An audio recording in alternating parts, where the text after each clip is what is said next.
जो स्वागत है आपका अपने YouTube channel Shri Shyam coaching classes में। आशा करते हैं आप अच्छे होंगे और अपनी तैयारी अच्छे से कर रहे होंगे। तो आज मैं आप लोगों के लिए साइंस के कुछ इंपॉर्टेंट क्वेश्चन लेके आया हूं, जो कि आपके एग्जाम में आने के 100% चांस है। तो उन क्वेश्चनों को अपन एक एक करके समझेंगे और सॉल्व करेंगे। तो चलिए देखते हैं उन क्वेश्चनों को। पहला क्वेश्चन है आपके पास, आंख का कौन सा भाग आंख के रंग का निर्धारण करता है। यानी कि हमारी आंख में जो रंग निर्धारण होता है वो कौन सा भाग आंख का निर्धारण करता है। आपके पास ऑप्शन है पुतली, आइरिस, कॉर्निया या फिर कोई नहीं। तो आपका जो आंसर, आंख का रंग जो निर्धारण करता है आंख का, वह भाग है आइरिस। यानी कि आंख के जो रंग निर्धारण होता है वो आइरिस के द्वारा होता है। और जो हमारी जो इमेज बनती है वो कहाँ पे बनती है? इमेज बनती है आपकी कॉर्निया में।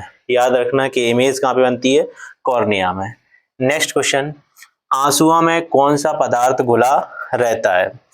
तो जो आंसू होते हैं उसमें कौन सा पदार्थ होता है वो आपको बताना है। ऑप्शन है आपके पास सामान्य नमक, समुद्र, स्टार्च या फिर कोई नहीं। तो इसका जो राइट आंसर है वो क्या है? सामान्य नमक। यानी कि जो हमारे जो आंसू होते हैं वो क्या होते हैं? उसमें सामान्य नमक घुला रहता है। अंधेरे में भी उड़ सकते हैं क्योंकि उन्हें सहायता प्राप्त होती है। आपने देखा होगा कि चमगादड़ दिन में नहीं उड़ते हैं, चमगादड़ हमेशा रात में उड़ते हुए दिखाई देते हैं।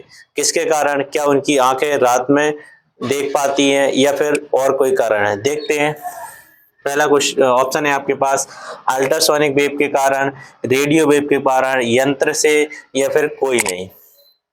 तो जो चमगादड़ हैं उनकी आंखें नहीं होती हैं, वो जो उड़ पाते हैं वो अल्ट्रासोनिक वेव, किसके कारण? अल्ट्रासोनिक वेव के कारण वो रात में उड़ सकते हैं।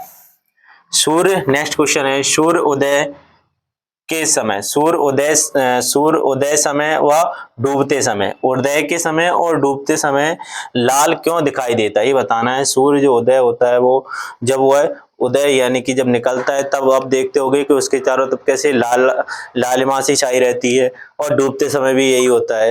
वो किसके कारण होता है वो आपको बताना है। ऑप्शन है आपके पास विकिरण के कारण, जल वाष्प के कारण, कूड़े के कारण या फिर पृथक्करण के कारण। तो आपका जो राइट आंसर है वो क्या है? पृथक्करण के कारण ये सब होता है। नेक्स्ट क्वेश्चन देखते हैं, पांचवा क्वेश्चन, लोह में जंग लगना एक है, लोह में जंग किसके कारण लगती है? वह कौन सा चेंज है? अपन इंग्लिश में बोले तो फिजिकल चेंज, केमिकल चेंज, कौन सा चेंज है ये आपको बताना है। तो लोह में जंग लगना आपके पास ऑप्शन है भौगोलिक, रासायनिक या फिर सामान्य। लोह में जो जंग लगती है वो एक रासायनिक क्रिया है। ये पूछ सकता है कि लोह में जंग लगने के बाद उसका वजन बढ़ता है, घटता है या फिर एक जैसा रहता है। तो अगर ये क्वेश्चन पूछे तो आपको बताना जब भी लोह में जंग लगेगी तो उसका वजन क्या हो जाएगा? बढ़ जाएगा। नेक्स्ट क्वेश्चन देखते हैं, वायु क्या है? अब बताना है आपको हवा क्या है। ऑप्शन है आपके पास तत्व, मिश्रण, लेखिका, इनमें से कोई नहीं। तो जो हवा है वो क्या है? मिश्रण है। तो आपका जो राइट आंसर है वो क्या हो जाएगा? बी, मिश्रण।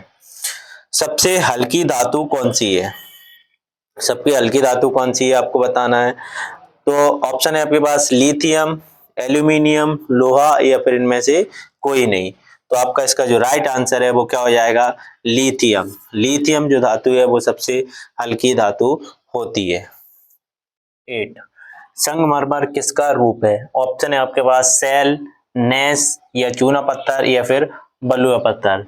जो संगमरमर हमारे घरों में लगाया जाता है, बताना है कि वह किसका रूप है। तो संगमरमर चूना पत्थर का रूप है।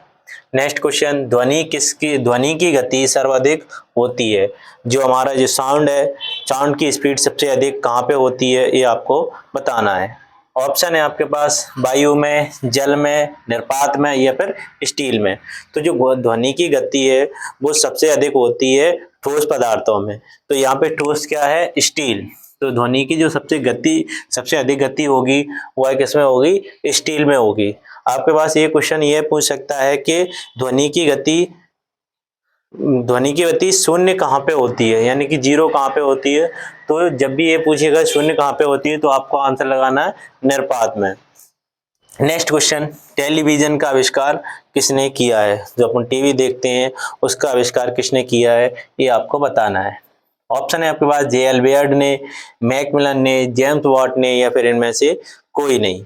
तो आपका जो आंसर है इसका राइट आंसर है जे.एल. बेयर्ड। टेलीविजन का जो आविष्कार किया है किसने किया है? जे.एल. बेयर्ड ने। नेक्स्ट क्वेश्चन, एटम बम की खोज किसने की थी? एटम बम की खोज किसने की थी आपको बताना है। ऑप्शन है ऑटो हॉर्न ने, केपलर ने, रदरफोर्ड ने, या फिर इनमें से कोई नहीं। तो एटम बम की जो खोज की थी वो किसने की थी? ऑटो हॉर्न ने। नेक्स्ट क्वेश्चन है आपके पास, बल्ब का आविष्कार किसने किया था? जो घरों में, हमारे घरों में जो बल्ब लगे रहते हैं उसका आविष्कार किसने किया था, ये आपको बताना है। ऑप्शन है आपके पास रदरफोर्ड ने, एडिशन ने, फ्लेमिंग ने, या फिर इनमें से कोई नहीं। तो जो बल्ब का आविष्कार वो किसने किया था? बल्ब का आविष्कार किया था एडिशन ने। तो आपने देखा कि हमने आज साइंस के मोस्ट इम्पोर्टेंट 12 क्वेश्चन किए हैं। ये क्वेश्चन आपके एग्जाम में 100% पूछने के चांस है। आपके एग्जाम की भी डेट क्लियर हो चुकी है कि 28 अप्रैल को आपका एग्जाम होना है।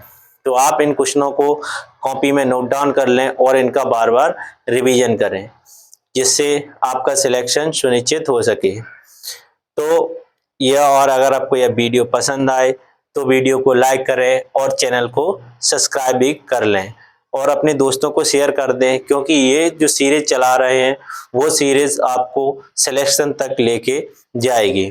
Thanks for watching.